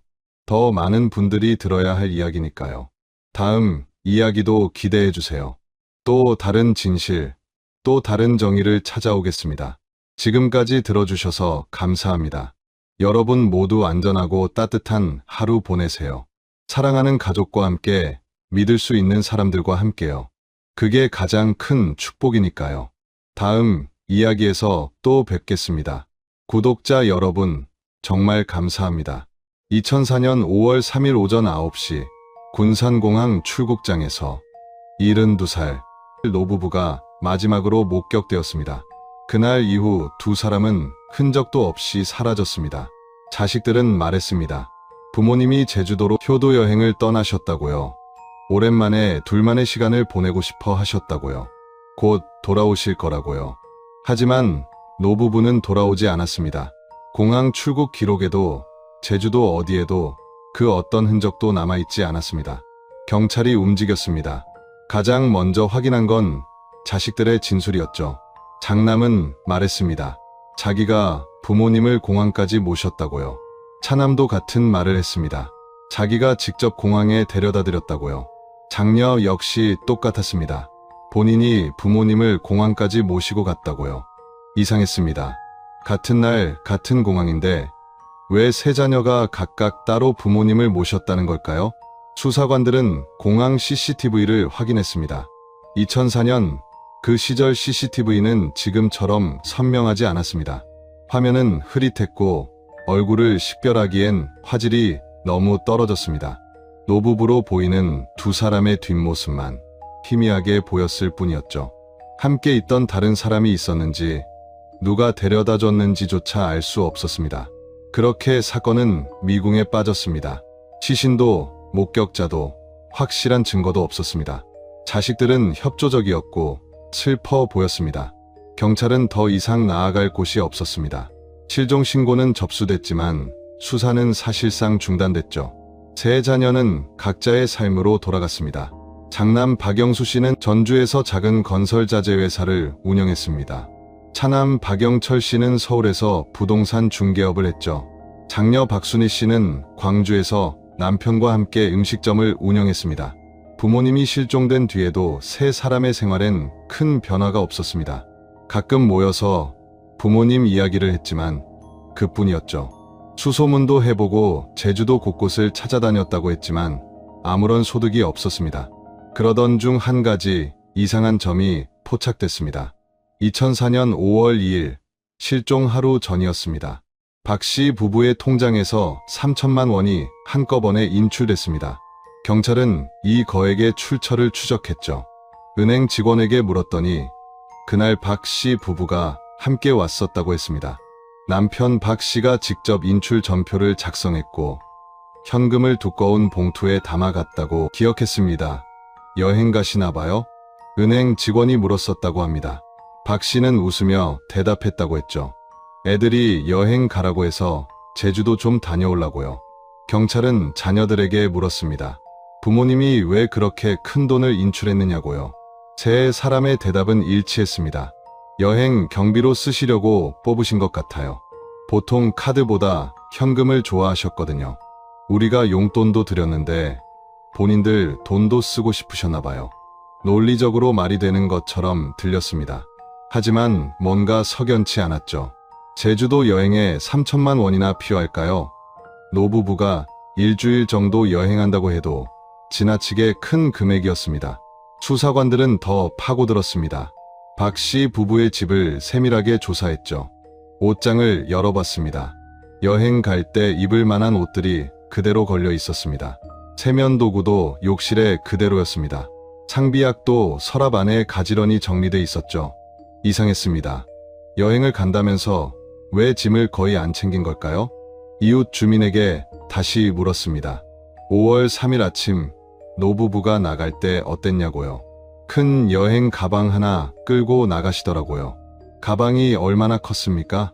글쎄요. 보통 크기, 기차 여행 갈 때 드는 정도? 무거워 보였습니까? 글쎄요. 잘 모르겠어요. 할아버지가 끌고 가셨으니까 그렇게 무겁진 않았을 거예요. 증언은 애매했습니다. 결정적인 단서가 되지 못했죠. 경찰은 제주도로 발걸음을 옮겼습니다. 노부부가 예약했다는 펜션을 찾아갔습니다. 장남 박영수 씨가 미리 예약해뒀다던 그곳이었죠. 펜션 주인을 만났습니다. 5월 3일에 박모 씨 성함으로 예약이 들어와 있었어요. 실제로 오셨습니까? 아니요. 체크인 안 하셨어요. 노쇼였죠. 연락은 없었습니까? 전혀요. 그냥 안 오신 거예요. 예약만 해놓고 나타나지 않은 겁니다. 이것도 이상했습니다. 정말 여행을 갈 계획이었다면 왜 펜션에 나타나지 않은 걸까요? 공항으로 다시 돌아왔습니다. CCTV를 다시 한번 면밀히 살폈습니다. 2004년 당시의 기술로는 한계가 명확했죠. 화면은 흑백에 가까웠고 해상도는 형편없었습니다. 노부부로 추정되는 두 사람이 출국장 근처를 지나가는 모습만 희미하게 보였습니다. 그런데 그 옆에 누군가가 더 있는 것 같았습니다. 희미한 그림자 같은 게 보였죠. 하지만 정확히 누구인지, 심지어 사람이 맞는지조차 확인할 수 없었습니다. 감식 전문가들이 영상을 분석했습니다. 당시 기술로 할 수 있는 최선을 다했죠. 하지만 결과는 실망스러웠습니다. 이 화질로는 신원 확인이 불가능합니다. 향상시킬 방법은 없습니까? 지금으로선 없습니다. 기술적 한계입니다. 수사는 그렇게 막혔습니다. 자녀들을 다시 불러 조사했지만 진술은 변하지 않았습니다. 세 사람 모두 자기가 부모님을 공항까지 모셨다고 했죠. 서로의 진술이 엇갈리는 것에 대해선 이렇게 설명했습니다. 각자 다른 시간에 갔을 거예요. 저는 아침 일찍 모셨거든요. 저는 점심때쯤 갔는데 이미 안 계시더라고요. 말은 되는 것 같았지만 여전히 석연치 않았습니다. 하지만 증거가 없었습니다.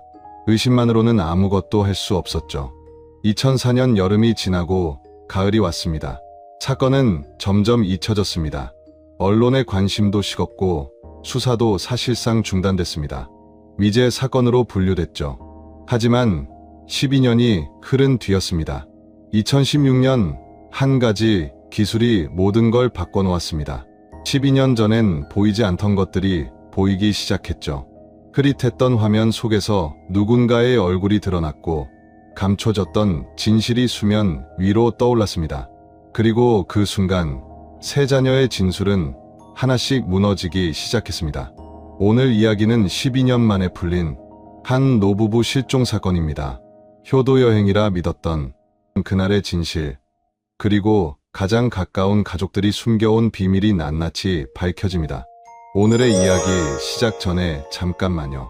구독과 좋아요를 눌러주시면 이야기를 들려드리는데 아주 큰 힘이 됩니다. 그리고 어느 지역에서 이 사연을 듣고 계시는지 댓글에 꼭 남겨주세요. 한 분 한 분 반갑게 인사드릴게요.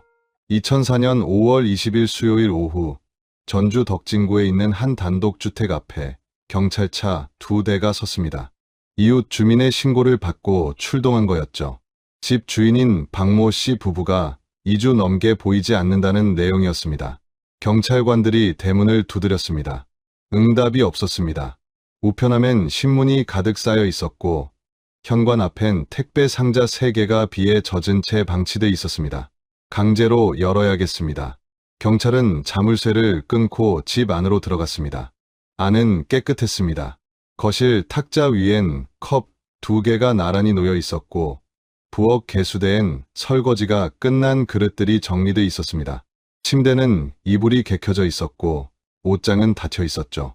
특이한 점은 없었습니다. 싸움의 흔적도 급하게 떠난 흔적도 보이지 않았습니다. 신고한 이웃을 불렀습니다. 60대 여성이었죠. 언제부터 안 보이셨습니까? 5월 초부터요. 정확히는 5월 3일 아침에 마지막으로 봤어요. 그날 뭐 특이한 점 있었습니까? 여행 가신다고 하더라고요. 할아버지가 여행 가방 끌고 나가시는 걸 봤어요. 어디로 간다고 하셨습니까? 제주도요. 애들이 여행 가라고 해서 간다고 하셨어요. 경찰은 고개를 끄덕였습니다. 여행이라면 이상할 게 없었죠. 하지만 2주가 넘도록 집에 안 들어온 건 좀 이상했습니다. 혹시 가족들 연락처 아십니까? 아들분들 전화번호는 모르는데 명절 때 오시는 거 본 적 있어요. 경찰은 집 안에서 전화번호부를 찾았습니다. 오래된 수첩이었죠. 거기엔 자녀 3명의 이름과 전화번호가 적혀 있었습니다. 장남 박영수, 차남 박영철, 장녀 박순희. 경찰은 장남에게 먼저 전화를 걸었습니다. 여보세요? 박영수 씨 맞으십니까? 네. 그런데요? 전주 서부경찰서입니다. 부모님 댁에 출동했는데요. 지금 부모님이 안 계십니다. 전화기 너머로 잠시 침묵이 흘렀습니다. 아, 부모님은 여행 가셨어요. 여행이요? 네, 제주도요. 제가 모셔다 드렸거든요. 언제 가셨습니까? 5월 3일이요. 제가 직접 공항까지 모시고 갔어요. 그럼 지금 연락은 되십니까? 아, 휴대폰을 잘 안 쓰셔서요. 원래 그러셔서 걱정은 안 했는데. 경찰관은 뭔가 이상하다고 느꼈습니다.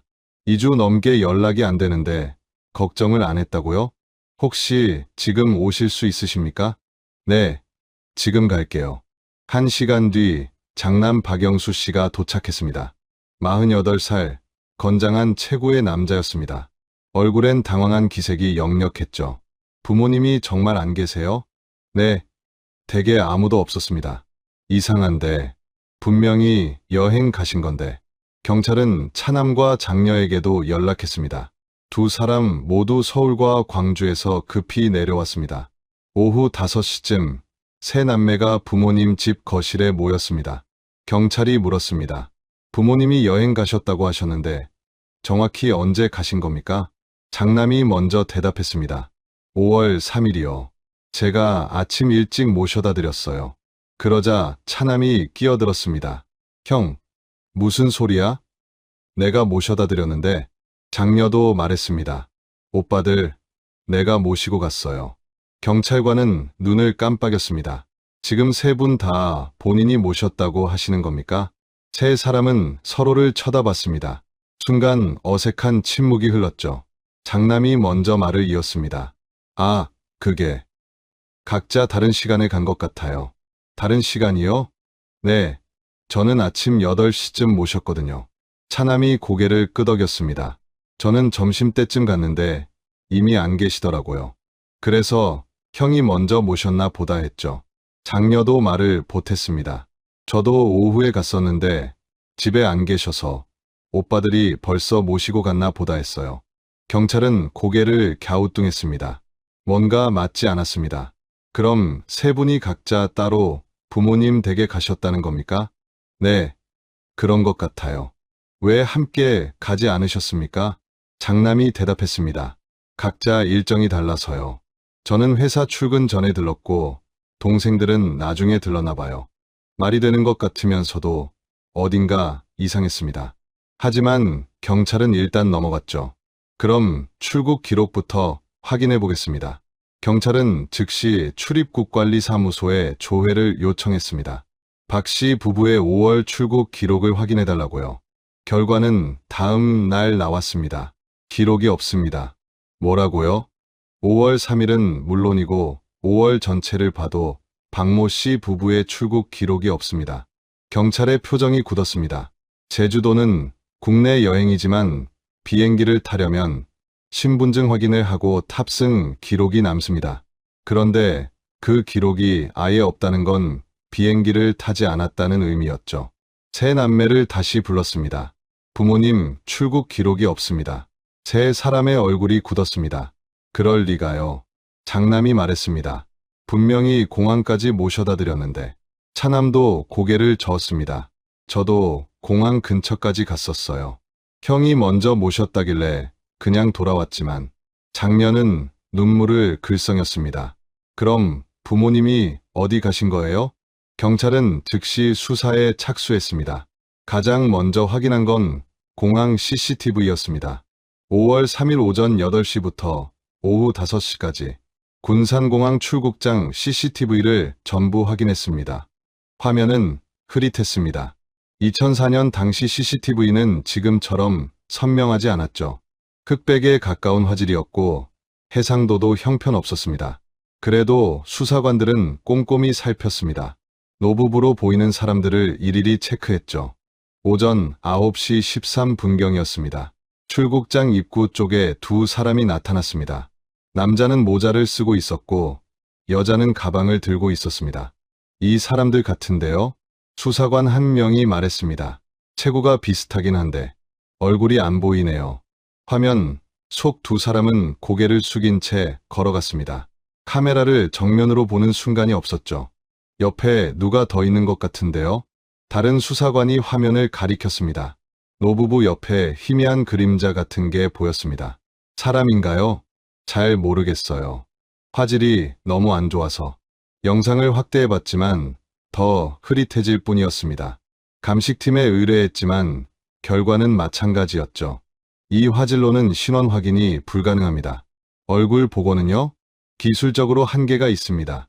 2004년 장비로는 이게 최선입니다. 수사는 막혔습니다. 경찰은 방향을 바꿨습니다. 박 씨 부부의 금융거래 내역을 조사하기 시작했죠. 그리고 이상한 점을 발견했습니다. 5월 2일 일요일 오후 3시 박 씨 부부의 통장에서 3천만 원이 인출됐습니다. 3천만 원이요? 네, 한꺼번에 빠져나갔습니다. 수사관은 은행으로 향했습니다. 당시 창구를 담당했던 직원을 찾았죠. 5월 2일에 3천만 원 인출한 거 기억하십니까? 아, 네, 기억해요. 30대 여성 직원이었습니다. 어떻게 기억하세요? 금액이 커서요. 그날 할아버지, 할머니가 같이 오셨거든요. 두 분 다 오셨어요? 네, 할아버지가 전표 쓰시고 할머니는 옆에 서 계셨어요. 표정이나 분위기는 어땠습니까? 직원은 잠시 생각했습니다. 평범했어요. 특별히 불안해 보이거나 그러진 않으셨어요. 뭐라고 하시던가요? 제가 물어봤어요. 여행 가시냐고요. 그랬더니 할아버지가 웃으시면서 제주도 간다고 하시더라고요. 제주도라고 분명히 말씀하셨어요? 네, 애들이 여행 가라고 해서 간다고 하셨어요. 수사관은 고개를 끄덕였습니다. 그렇다면 노부부는 정말 여행을 갈 생각이었던 걸까요? 현금을 어떻게 가져가셨습니까? 은행 봉투에 담아드렸어요. 두꺼웠죠. 할아버지가 가방에 넣고 가셨어요. 3천만 원. 큰 돈이었습니다. 일주일 정도 여행하는데 필요한 금액치고는 지나치게 많았죠. 수사관은 세 남매를 다시 불렀습니다. 부모님이 5월 2일에 3천만 원을 인출하셨는데 이거 아셨습니까? 세 사람은 고개를 저었습니다. 몰랐어요. 장남이 대답했습니다. 3천만 원이요? 그렇게 많이? 차남도 놀란 표정이었습니다. 왜 그렇게 많이 뽑으셨을까요? 장녀가 물었습니다. 수사관이 물었습니다. 혹시 여행 경비로 드린 돈 있습니까? 장남이 고개를 끄덕였습니다. 저는 100만 원 드렸어요. 저도 100만 원 드렸습니다. 차남도 말했습니다. 저는 50만 원. 장녀가 작은 목소리로 말했습니다. 그럼 총 250만 원인데 왜 3천만 원을 더 뽑으신 걸까요? 부모님 용돈으로 쓰시려고 그러신 것 같아요. 장남이 대답했습니다. 원래 현금 쓰는 걸 좋아하셨거든요. 카드보다요. 3천만 원이면 너무 많지 않습니까? 글쎄요. 저희도 잘 모르겠어요. 말은 되는 것 같으면서도 뭔가 석연치 않았습니다. 수사관은 박 씨 부부의 집을 다시 방문했습니다. 이번엔 더 세밀하게 살폈죠. 옷장을 열었습니다. 옷들이 가지런히 걸려 있었습니다. 여름옷, 봄옷, 겨울옷이 계절별로 정리돼 있었죠. 여행 가면서 옷을 안 챙겨 가셨을까요? 수사관이 중얼거렸습니다. 욕실을 확인했습니다. 칫솔 2개가 꽂혀 있었고 세면도구도 그대로였습니다. 치약도 반쯤 남아 있었죠. 세면도구도 안 가져가셨네요. 거실 서랍을 열었습니다. 상비약들이 가지런히 정리되어 있었습니다. 혈압약, 소화제, 진통제가 보였죠. 약도 안 챙기셨어요. 이상했습니다. 일주일 여행을 간다면서 옷도, 세면도구도, 약도 안 챙겼다는 게 말이 될까요? 수사관은 이웃들을 다시 찾아갔습니다.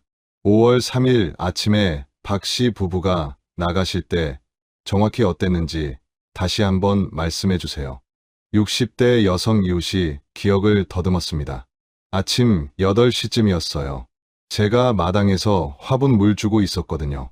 어떻게 나가셨어요? 할아버지가 여행 가방 끌고 나오시고 할머니는 손에 작은 가방 하나 들고 계셨어요. 여행 가방이 얼마나 컸습니까? 보통 크기요. 기차 여행 갈 때 드는 정도? 색깔은요? 검은색이었던 것 같아요. 무거워 보였습니까? 이웃은 고개를 갸우뚱했습니다. 글쎄요. 할아버지가 끌고 가셨으니까 그렇게 무겁진 않았을 것 같은데요. 차는 안 타셨어요? 아니요. 걸어서 나가셨어요. 어느 방향으로요? 큰 길 쪽으로요. 택시 타시려고 그러셨나 봐요. 수사관은 메모했습니다. 걸어서 나갔다. 택시를 탔을 가능성이 높다. 택시 회사들에 연락했습니다. 5월 3일 아침 박 씨 댁 근처에서 노부부를 태운 기록이 있는지 확인해달라고요. 이틀 뒤 답이 왔습니다. 기록이 없습니다. 확실합니까? 네. 그날 그 시간대에 그 동네에서 출발한 택시 배차 기록이 없어요. 이상했습니다. 그럼 두 사람은 어떻게 이동한 걸까요? 수사관은 다시 세 남매를 불렀습니다. 혹시 부모님을 차로 모셨습니까? 장남이 고개를 끄덕였습니다. 네, 제가 차로 모셨어요. 무슨 차십니까? 그랜저요. 검은색이요. 지금도 그 차 가지고 계십니까? 네. 차량 확인 좀 해도 되겠습니까?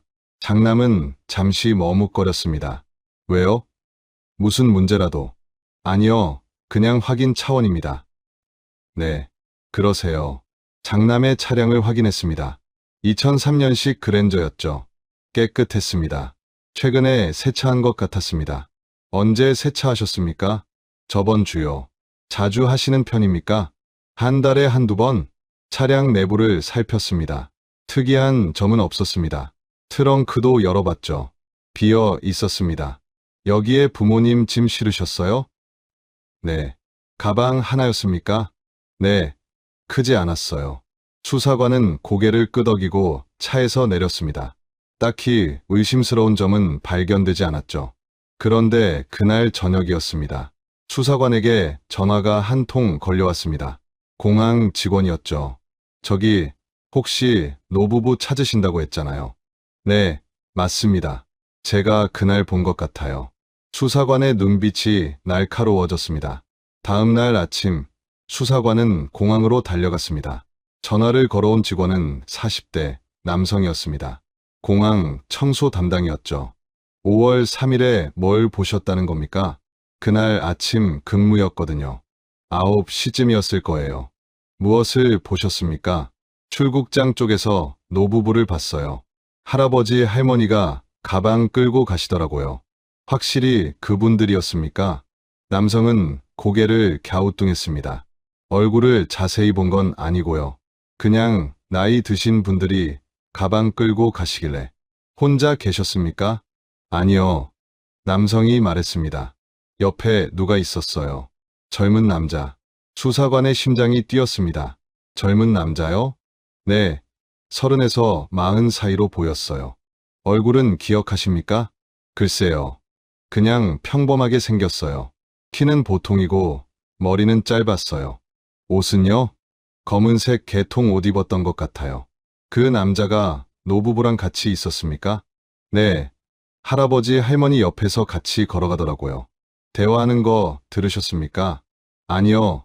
멀리서 봤거든요. 어느 방향으로 갔습니까? 출국장 안쪽으로요. 탑승구 쪽. 수사관은 메모하면서 물었습니다. 왜 그때는 신고 안 하셨습니까? 그냥 가족인 줄 알았죠. 아들이 모시고 가는가 보다 했어요. 지금은 왜 신고하신 겁니까? 뉴스에서 봤거든요. 노부부 실종됐다고. 사진 보니까 그분들 같더라고요. 수사관은 CCTV를 다시 확인했습니다. 오전 9시 전후 영상을 집중적으로 살폈죠. 화면 속에 노부부로 보이는 두 사람이 나타났습니다. 그리고 그 옆에 희미하게 누군가가 더 보였습니다. 이 사람이 남자 맞나요? 화질이 너무 안 좋아서 감식 요원이 고개를 저었습니다. 얼굴 복원 안 됩니까? 지금 기술로는 불가능합니다. 수사관은 한숨을 쉬었습니다. 세 남매를 다시 소환했습니다. 혹시 5월 3일에 부모님과 함께 공항 안까지 들어가신 분 있습니까? 세 사람은 고개를 저었습니다. 저는 차에서 내려드렸어요. 장남이 말했습니다. 저는 공항 근처까지만 갔고요. 차남도 말했습니다. 저도 차에서 내려드렸어요. 장녀도 같은 말을 했습니다. 그럼 부모님 혼자 들어가셨습니까? 네, 그러셨을 거예요.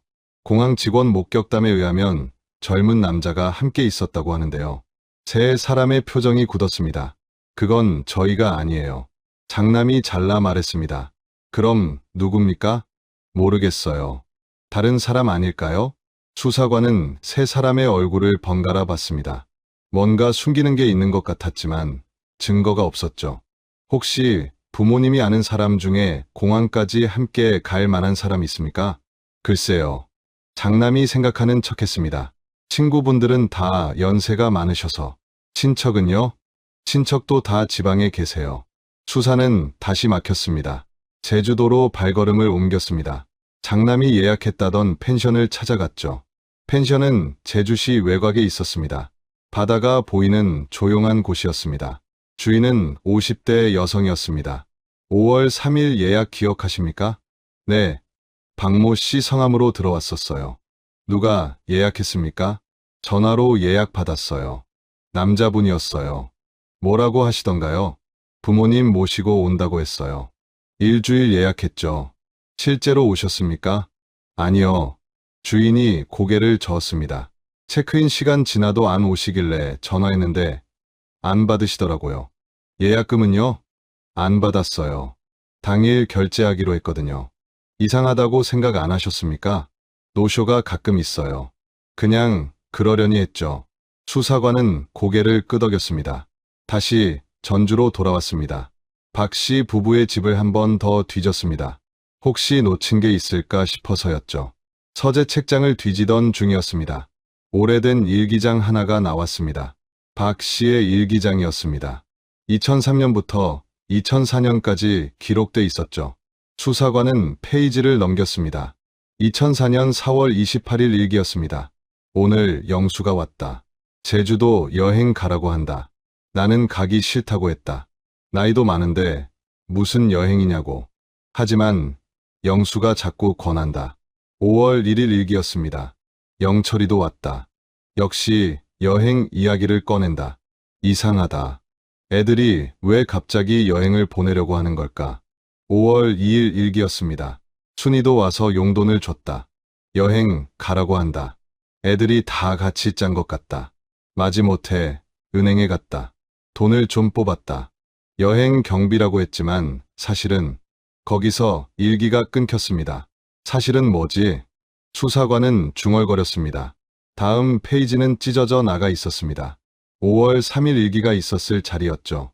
누군가 일부러 찢어낸 게 분명했습니다. 수사관은 다시 세 남매를 불렀습니다. 부모님, 일기장 보셨습니까?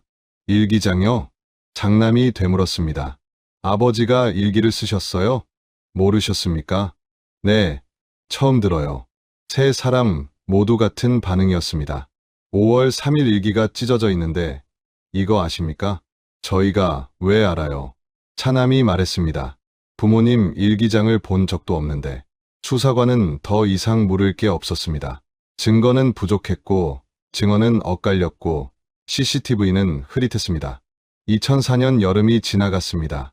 사건은 언론의 관심에서 멀어졌고 수사도 사실상 중단됐습니다. 박 씨 부부는 실종자로 등록됐습니다. 시신도 흔적도 찾지 못한 채였죠. 세 남매는 각자의 삶으로 돌아갔습니다. 가끔 모여서 부모님 이야기를 했지만 그뿐이었습니다. 사건은 그렇게 미제로 남는 듯했습니다. 12년이란 긴 세월이 흐를 때까지. 12년 전 그날 공항 CCTV에 찍힌 희미한 그림자, 세 자녀의 엇갈린 증언, 찢어진 일기장, 모든 게 미궁 속으로 사라지는 듯했습니다. 하지만 시간은 때로 진실을 숨기기도 하지만 때로는 드러내기도 합니다. 2016년 한 가지 기술의 발전이 12년 묵은 비밀의 문을 열기 시작합니다. 그 흐릿했던 화면 속에서 대체 누가 나타날까요? 2016년 3월 전라북도경찰청 미제 사건 전담팀이 구성됐습니다. 10년 이상 묵은 사건들을 재조명하는 프로젝트였죠. 최신 과학 수사 기법을 동원해서 당시엔 풀지 못했던 사건들을 다시 들여다보는 겁니다. 박 씨 부부 실종 사건도 그 목록에 올랐습니다. 담당 수사관은 40대 후반의 이재현 경위였습니다. 20년 경력의 베테랑이었죠. 2004년 사건이네요. 이 경위는 파일을 넘겼습니다. 12년 전 기록들이 빼곡했습니다. 당시 CCTV 영상 있습니까? 네, 보관돼 있습니다. 화질이 어떻습니까? 형편없습니다. 당시 기술로는 신원 확인이 불가능했다고 나와 있네요. 이 경위는 고개를 끄덕였습니다. 지금은 다릅니다. 경찰청 디지털 포렌식 센터로 영상을 보냈습니다. AI 기반 영상 복원 기술을 적용해달라고 요청했죠. 2016년 영상 처리 기술은 12년 전과는 비교할 수 없을 만큼 발전해 있었습니다. 딥러닝 알고리즘을 이용하면 저화질 영상도 상당 부분 복원할 수 있었죠. 2주 뒤 결과가 나왔습니다. 복원 완료했습니다. 포렌식 전문가가 화면을 띄웠습니다. 2004년 5월 3일 오전 9시 13분 군산공항 출국장. 화면은 여전히 완벽하진 않았지만 12년 전보다 훨씬 선명했습니다.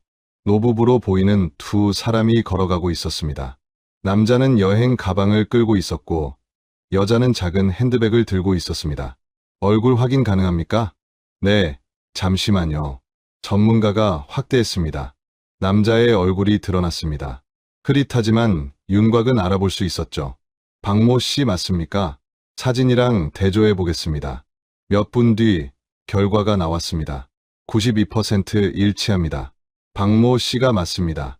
부인은요? 여자의 얼굴도 확인했습니다. 역시 박 씨의 아내 김 씨였습니다. 그럼 옆에 있는 사람은요? 이경희가 물었습니다. 화면 속에 세 번째 인물이 있었습니다. 노부부 왼쪽에서 함께 걷고 있었죠. 전문가가 화면을 확대했습니다. 남자였습니다. 30대 후반에서 40대 초반으로 보였습니다. 키는 170cm 정도, 짧은 머리에 검은색 점퍼를 입고 있었습니다. 얼굴 복원 가능합니까? 해보겠습니다. AI가 픽셀을 분석하고 복원했습니다. 몇 분이 흘렀습니다. 화면에 남자의 얼굴이 나타났습니다. 각진 얼굴, 짙은 눈썹, 넓은 이마. 이 사람 누굽니까? 이경희는 2004년 조사 기록을 뒤졌습니다. 관련자 명단을 훑어봤죠. 장남 박영수, 차남 박영철, 장녀 박순희. 세 사람의 얼굴과 대조했습니다. 아니네요. 세 자녀 중 누구도 아닙니다. 그럼 누굽니까? 모르겠습니다. 당시 조사 대상에 없던 사람입니다. 이경희는 영상을 계속 돌렸습니다. 남자는 노부부와 함께 탑승구 쪽으로 걸어갔습니다. 그러다 어느 순간 화면에서 사라졌습니다. 어디 갔죠? 탑승구 안쪽으로 들어간 것 같습니다. CCTV 더 없습니까? 탑승구 내부 영상은 보관 기간이 지나서 삭제됐습니다. 이경희는 한숨을 쉬었습니다. 이 남자 신원을 찾아야 합니다. 화면을 캡처해서 인쇄했습니다. 그리고 세 남매를 다시 소환했습니다. 12년 만이었습니다. 제일 먼저 도착한 건 장남 박영수 씨였습니다. 60대가 된 그는 12년 전보다 훨씬 늙어 보였습니다. 왜 또 부르십니까? 벌써 12년이 지났는데. 새로운 증거가 나왔습니다. 이경희가 사진을 내밀었습니다. 이 사람 아십니까? 박영수 씨는 사진을 봤습니다. 순간 얼굴이 굳었습니다. 누굽니까? 모르십니까? 네, 모르겠는데요. 하지만 그의 목소리는 떨리고 있었습니다. 이 사람이 5월 3일 공항에서 부모님과 함께 있었습니다. 그럴 리가요. CCTV에 찍혔습니다. 복원된 영상입니다. 박영수 씨는 사진을 다시 봤습니다. 손이 미세하게 떨렸죠. 정말 모르십니까? 이경희가 다시 물었습니다. 박영수 씨는 한참을 망설이다 입을 열었습니다. 처남입니다. 뭐라고요? 제 처남이에요.